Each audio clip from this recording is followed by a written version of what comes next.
चलिए तो स्टूडेंट्स, हम अब आते हैं आज नए लेक्चर में, लेक्चर नंबर 11। इसके पहले लेक्चर में, लेक्चर नंबर 10 में हम लोगों ने स्टेटस रूल देखा था, जिसमें हम लोग शील्डिंग पावर निकाल रहे थे। उसी में एक टॉपिक देखिए, ये शील्डिंग पावर ऑफ सबसेल। इसमें हम ऑर्डर देखेंगे कि किस सबसेल का पेनिट्रेशन पावर कितना है, किस सबसेल का ज़्यादा है, किसका कम है। चलिए तो हम लोग देखते हैं कौन कौन से सबसेल थे। एस, पी, डी और एफ, इन 4 सबसेल में हम लोग देखेंगे। देखिए, आज मैं नए मार्कर से लिख रहा हूँ, आपको अब स्क्रीन विजिबल होगा ठीक तरह से, तो आप लोग कमेंट कर देंगे। तो देख लेते हैं एस पी डी एफ में शील्डिंग पावर किसका अच्छा होता है और किसका पुअर होता है। देखिए, एस पी का शील्डिंग पावर गुड होता है, अच्छा होता है, गुड शील्डिंग। और डी एफ का सबसेल का शील्डिंग पावर पुअर होता है, इसका शील्डिंग पावर अच्छा नहीं होता है। तो इससे हमें ऑर्डर क्या मिलता है शील्डिंग पावर का।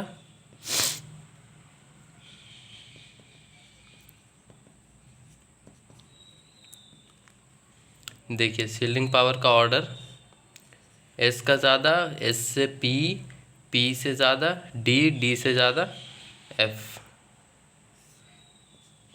ये है शील्डिंग पावर का ऑर्डर हमें आ गया है। या तो इसे पेनिट्रेशन पावर भी कह सकते हैं।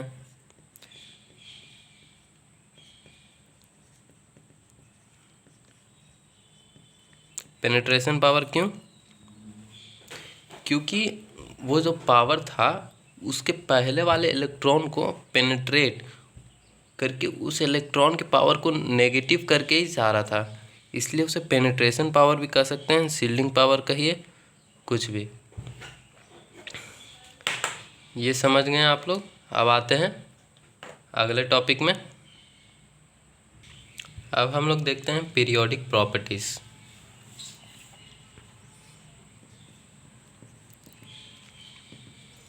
पीरियोडिक प्रॉपर्टीज़, पीरियोडिक का मतलब क्या होता है मैं बताया था पिछले लेक्चर्सों में, रिपीटिशन होता है। तो इसका डेफिनेशन में लिखा देता हूँ।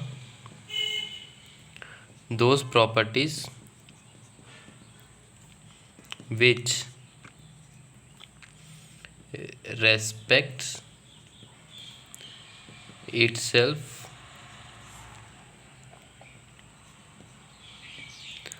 after certain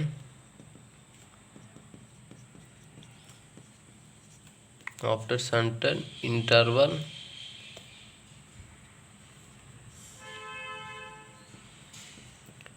are called periodic properties.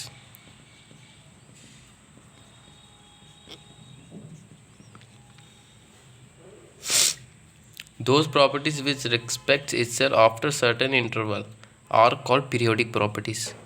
Periodic table में एलिमेंट्स के वो प्रॉपर्टीज़ जो सर्टन इंटरवल पर वो प्रॉपर्टीज़ रिपीट हो रहे हैं, उसे पीरियोडिक प्रॉपर्टीज़ कहते हैं। अब आते हैं पीरियोडिक प्रॉपर्टीज़ में हमें क्या क्या देखना है। पीरियोडिक प्रॉपर्टीज़ में एक आता है फिजिकल प्रॉपर्टी और एक केमिकल प्रॉपर्टी। एक बार सब लिख लेते हैं हम लोग।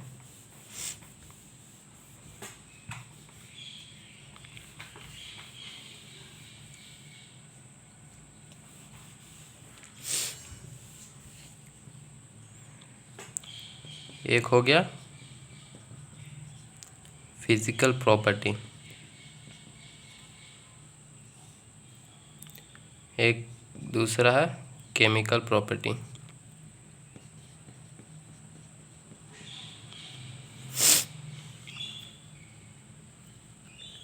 फिजिकल प्रॉपर्टी में हम लोग क्या क्या देखेंगे, चलिए देखिए। फिजिकल प्रॉपर्टी में हम लोग पहला देखेंगे एटॉमिक साइज या आयनिक साइज।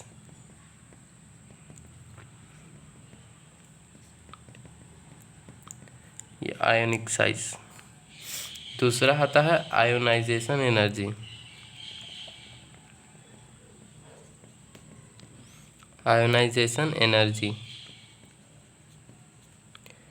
तीसरे में हम देखेंगे इलेक्ट्रॉन गेन एंथैल्पी।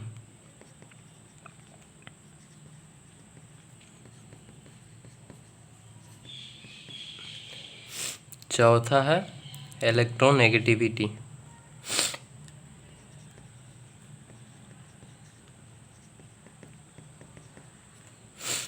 फिर अगला देखेंगे हाइड्रेशन एंथैल्पी देखेंगे हम लोग।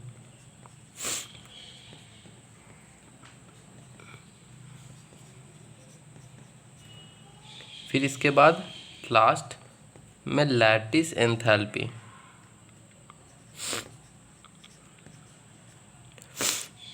ये atomic size, ionisation energy, electron gain enthalpy, electronegativity, hydration enthalpy और लैटिस एंथैल्पी, इन सबको हम लोग एक एक करके देखना है।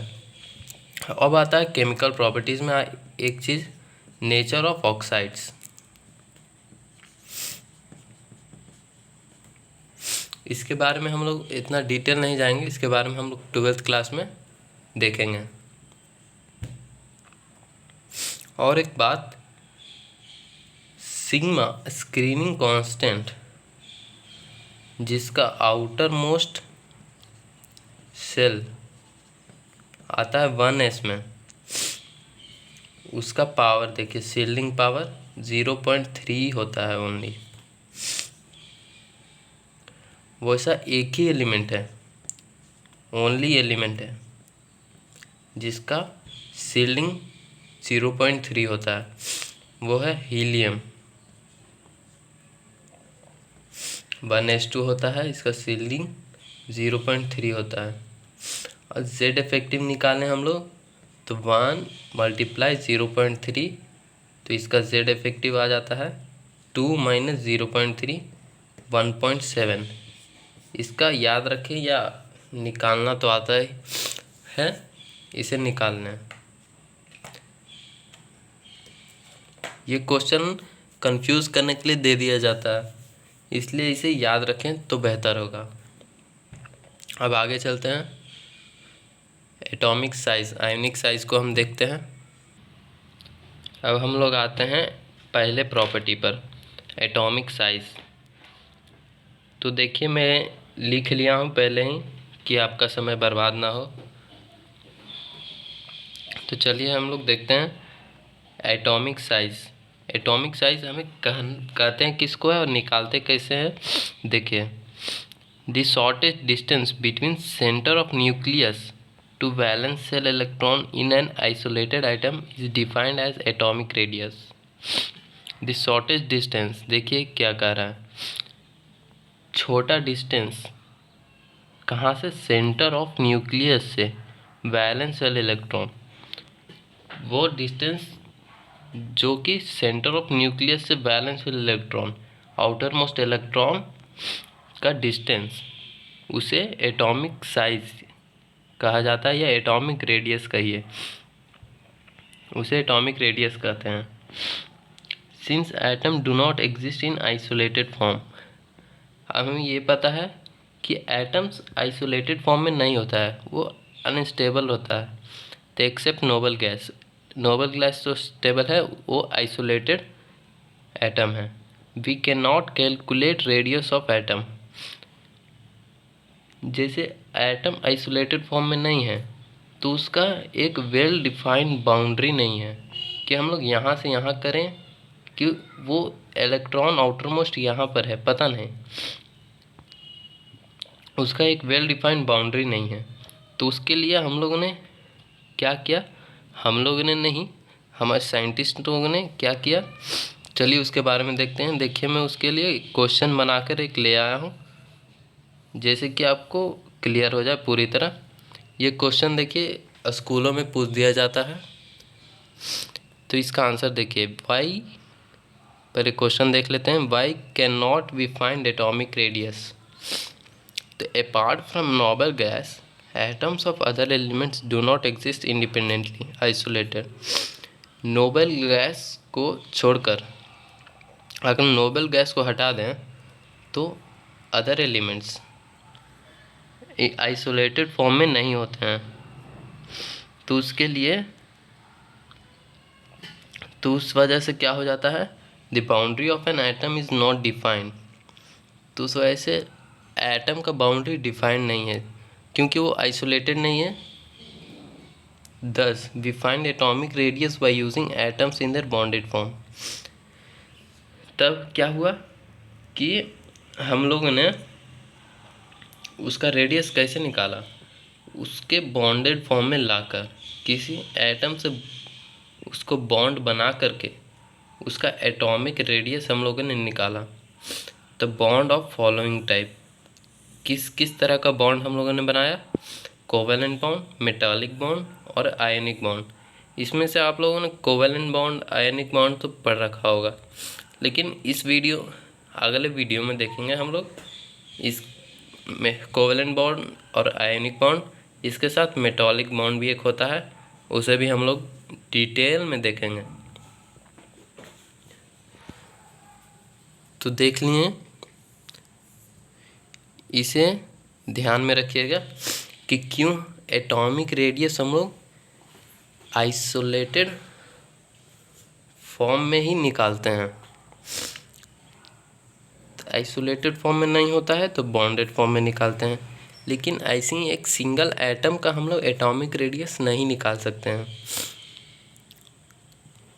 तो आई होप आप लोगों को अच्छी तरह से समझ आ गया होगा। अब लेक्चर एंड करते हैं। इसके बारे में आगे हम लोग देख लेंगे। पहले हम देखेंगे कोवेलेंट बॉन्ड, इसके बारे में हम लोग अगले लेक्चर में कवर कर लेंगे कि इसे कैसे निकालते हैं, कोवेलेंट रेडियस